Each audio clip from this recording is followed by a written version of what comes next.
Hankafaliana indray no hitsidianay ny tokantranao amin'ity androandroany ity a fotoana izay fanomezantsika ao anatin'izao fandaharana natao hideranao izao. Mialohan'ny zavatra rehetra dia ndaontsika hiaraka hivavaka metraka an'ity fotoana ity eo anatrehan'Andriamanitra ka tena hoe ampitombo anao izao vidéo izao ary tena hoe ampatonga anao tena handroso lalindalina kokoa amin'ny fanarahana ny Tompo. Ndao hoe hivavaka ary sika.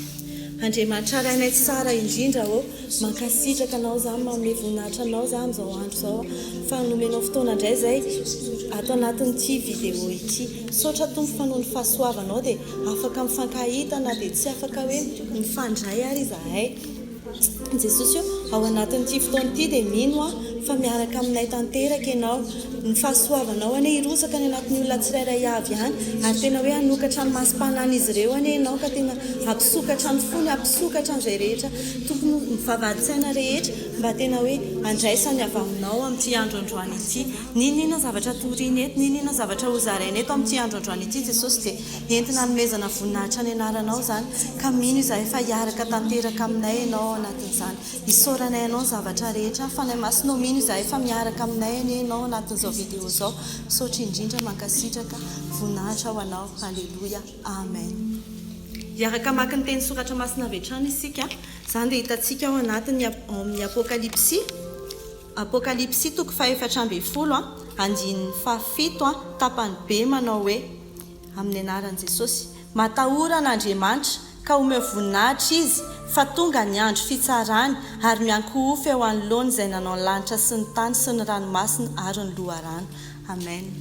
Arak'izany dia ny lohahevitra izay ho voaboasantsika kely amin'ity androandroany ity dia mahakasika indrindra ny fiankohofana. Ny fiankohofana maro amintsika manafangaro an'izany foana hoe fiderana sy fiankohofana dia zavatra iray. Tsia, ny fiankohofana dia tena hoe andraikitra tena tsy maintsy ataon'ny olona rehetra izay mahatsapa hoe noforonin'Andriamanitra izy. Faharoa na Jesosy ary dia niankohaka teo anatrehan'Andriamanitra izy. Izany dia tamin'ny Jesosy nalainy devoly fanahy. Dia nanazava ihany koa Jesosy fiankohofana dia zavatra tena hoe important be. Tao anatin'ny vavaka nampianarin'ny Tompo izy dia niankohaka aloha, izay vao nangataka dia izay vao niteny zavatra rehetrarehetra izy. Dia isika koa dia tokony hiankohaka eo anatrehan'Andriamanitra. Tsy hoe noho ny zavatra nataony ho antsika no iankofantsika eo anatrehan'Andriamanitra fa noho le maha-izy an'Andriamanitra mihitsy no iankofantsika. Inona moa izany hoe maha-izy an'Andriamanitra izany? Le maha-izy azy dia le hoe le Andriamanitra ray-pahary, Andriamanitra feno, Andriamanitra tokana, Andriamanitra masina, Andriamanitra fitiavana, reny rehetra reny atao hoe reny no maha-izy an'Andriamanitra. Miankohaka ihany koa tsika mba hanomezantsika voninahitra an'Andriamanitra. Ny fiankohofana dia tsy plaisir personnel, tsy plaisir personnel anao hoe tiako izany dia ataoko fa tena hoe ho an'Andriamanitra nanaovantsika anazy. Dia tsy hoe noho ny émotion izay ateraky ny hira milamina ihany koa dia hoe izay no atao hoe fiankohofana. Non, tsy izay ny fiankohofana fa tena hoe fankasitrahana amin'Andriamanitra mihitsy no le maha-izy anazy. Dia satria tsika miankohaka amin'Andriamanitra dia te hanakaiky an'Andriamanitra tsika izay. Dia izay no atao fiankohofana. Fiankohofana izany raha tena izy dia ianao mihitsy no manome eo an'Andriamanitra, lazainao aminy izay tena hoe izao le maha-izy anao Andriamanitra dia izay no tena mahafaly an'Andriamanitra indrindra. Dia ny tiako hiaviana amin'izany dia izao. Matetika tsika dia manafangaro an'izany foana hoe ny fiankohofana dia gadona, mozika milamina fa tsy izay ny fiankohofana fa dia tena hoe toe-po ianao manakaiky an'Andriamanitra, ianao no milaza an'ilay fahatsaran'Andriamanitra. Izay ny fiankohofana. Fa ny fiderana koa dia tahaka an'izay, tsy hoe gadona hoe rehefa hira mihetsiketsika dia izay no atao hoe fiderana fa ny fiderana dia tena hoe fanatitra terisika ho an'Andriamanitra le izy, mifototra amin'ny asa rehetra izay nataon'Andriamanitra ho antsika teo amin'ny fiainantsika dia izay no isaorantsika azy dia izay no hoderaintsika. Ka androany izahay ao anatin'ity vidéo ity dia mitaonanao izahay androany hoe ndao hiaraka hiankohaka eo anatrehan'Andriamanitra isika ao anatin'ireto hira reto. Ka ny tena tiako ataonao dia izao hoe aza mahihatra mihitsy ianao anatin'izany fiankohofana izany fa tena omeo zato isanjato avy aminao ilazana an'ilay fahatsaran'ilay mpahary antsika.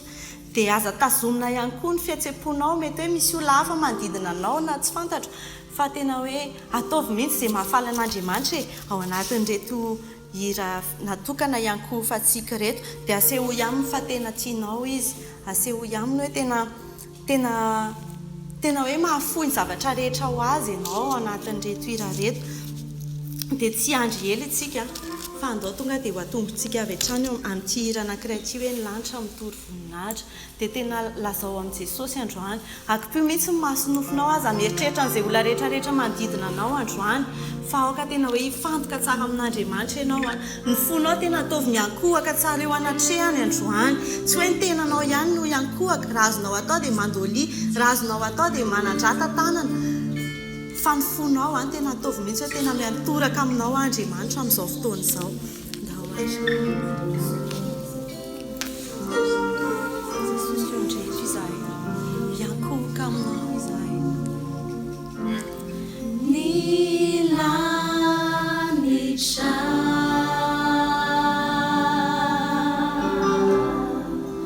mitory voninahitra tsy manantsa izany mihitsy raha eo tena tsy manantsahala ny asaranao tena tsy misy toanao ny lanitra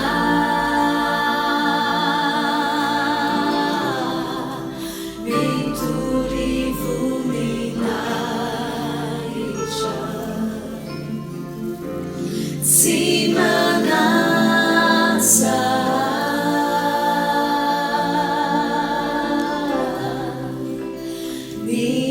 saranao tompo mandrakizay ane ny fiandriananao mandrakizay ane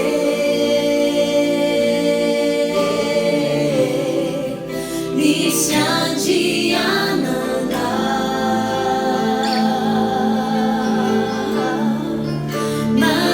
mandoalikiza tena andao iankohaka eo anatrehan'Andriamanitra iankohaka dia andao mbola veritsika hoe ny lanitra mitory voninahitra ny lanitra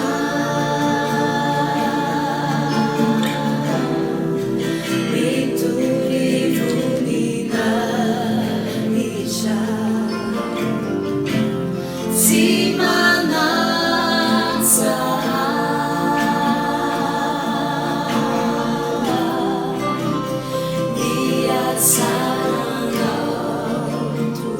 mandrakizay ane ny fiandriananao mandrakizay ane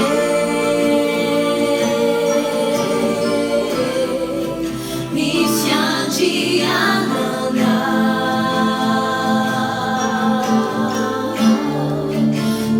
mandoalikiza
Jesosy amin'izao mbola ilaza aminao ny atsaranao, mbola ilaza aminao le maizy anao, le Andriamanitra mpahaly, le Andriamanitra toka, le Andriamanitra mpahindrika ny ankorofany.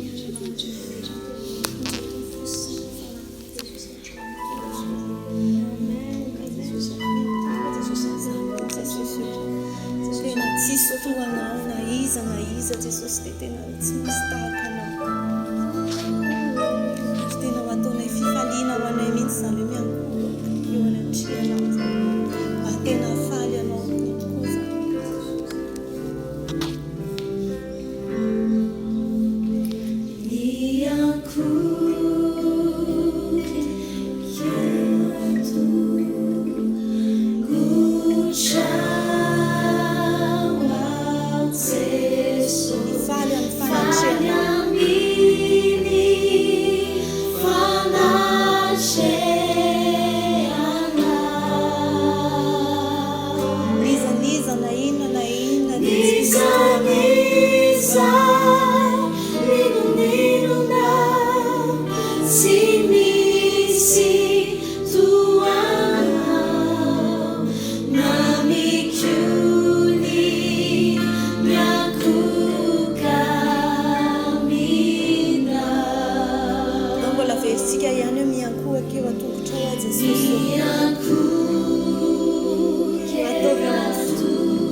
Share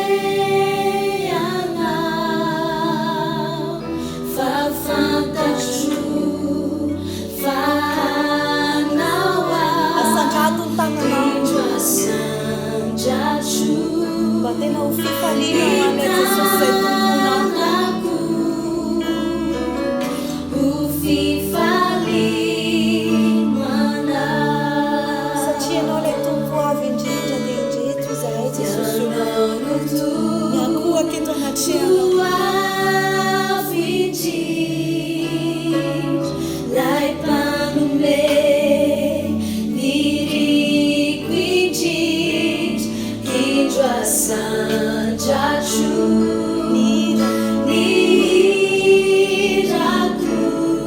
mba tena ho fifaliana ho anao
Versika ihany hoe miankoka anatrehanao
Kufana anao izahay am'izao fotoan'izao Jesosy satria masina ianao Jesosy tena hoe manerana am'izao fotoan'izao dia tena tsy misy tahaka anao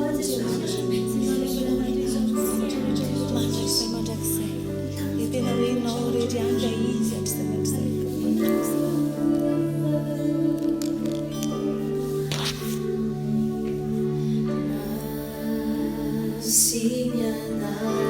mbola lazao aminy hoe masiny anao masiny anao Andriamanitra masiny anao Andriamanitra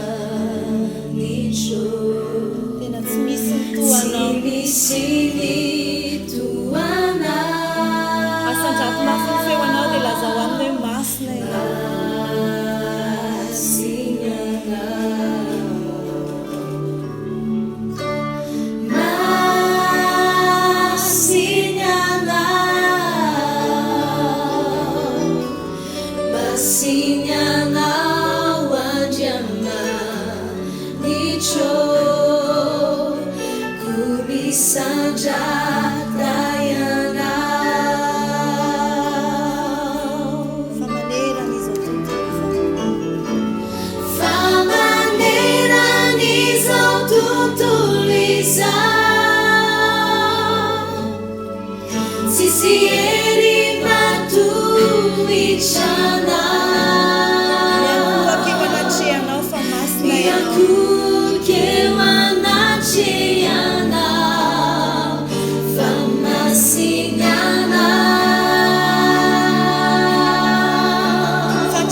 mandrakizay mihitsy Jesosy dia tena hoe tsy misy mitoanao satria masina ianao. Amen. Dia mino afa tena miankohoka tamin'ny fonao rehetra ianao androany dia tena hoe nipaka tany amin'ny Jesosy izany fiankohofana izany. Dia manome fotoananao indray zahay amin'ny heriny an'io toy izao dia mandra-pahatonga an'izay fotoana izay dia tohizo hatrany ny fiankohofanao fa tena ankasitrahany tompo izany. Dia mametraka ny mandra-piona mandra-pitafa indray veloma to.